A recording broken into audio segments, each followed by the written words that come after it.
Narito na ang Veritas Editorial, ang paninindigan ng Veritas 846 sa mga napapanahong usapin sa bansa. Pakinggan si Reverend Father Anton C.T. Pascual, Pangulo ng Veritas 846, ang radyo ng simbahan. Veritas Editorial. Mga kapanalig, ang papel ng kababaihan sa larangan ng negosyo sa ating bansa ay patuloy na nagbabago at tunay na umuunlad. Marami ng mga batas, marami ng mga babae ngayon ang nagtatagumpay at nagiging mahalagang bahagi ng ekonomiya ng bansa.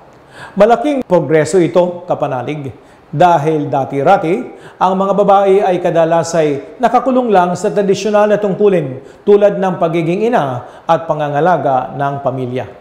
Dahil sa pagbabago at pangangailangan, mas lumawak ang papel ng kababaihan at pumasok na rin sa iba't ibang larangan. Kasama na rito ang pagnenegosyo.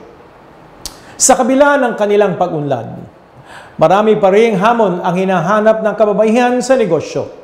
Isa na rito ang gender bias o ang pagkiling laban sa mga kababaihan. Marami pa rin ang naniniwala na ang pamumuno at ang pagnenegosyo ay para sa mga kalalakihan. Kaya dahil dito, nahihirapan ang ilang mga kababaihan na makakuha ng kapital o suporta para sa kanilang mga pangangalakal. Hirap din makakuha ng pondo o financing ang maraming mga kababaihang negosyante. Sa buong mundo, tinatayang nasa $1.7 trillion ang financial gap para sa mga babaeng negosyante. Salamat tayo ni mga kooperatiba at microfinance sa buong mundo. Maraming organisasyon ang tumutulong upang mapalakas ang posisyon ng kababaihan sa larangan ng negosyo. Ang gobyerno nga, pati na rin ang mga pribadong sektor ay nag-aalok ng mga programang pang-edukasyon at mga microfinancing upang suportahan ang mga kababaihang negosyante.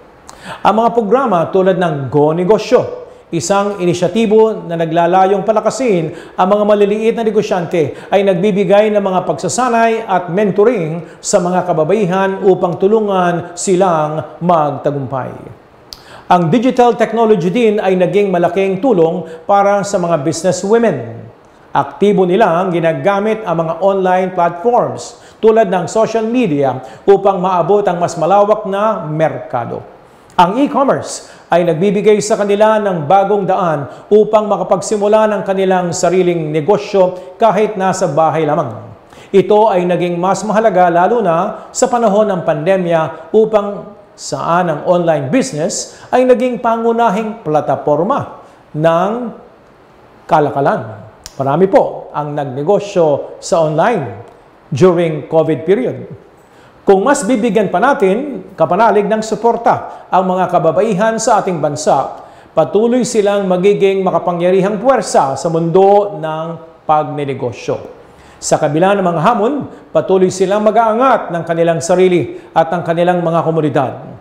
Malaki ang potensyal ng mga kababaihang negosyo at negosyante.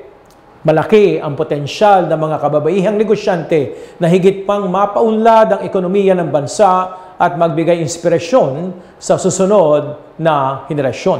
Kapanalig, kapag nananatili ang gender bias sa ating lipunan, lahat tayo po ay talo. Sabi nga sa Katekismo of the Catholic Church, access to employment and to professions must be open to all without unjust discrimination. Men and women, healthy and disabled, natives and immigrants. For its part, society should, according to circumstances, help citizens find work and employment. Kapanalig, ako nga po ay aktibo sa NGO at kooperatiba. Nakita ko po, napakarami na mga negosyante sa mga micro-enterprises o SME ay mga kababaihan. Tunay na tagumpay ang mga kababaihan sa mga nagnenegosyo sa kooperatiba at microfinance enterprises. At maraming ang CEO, mga GM, ay tagumpay na mga kababaihan. Mabuhay ang ating kababaihang mga negosyante.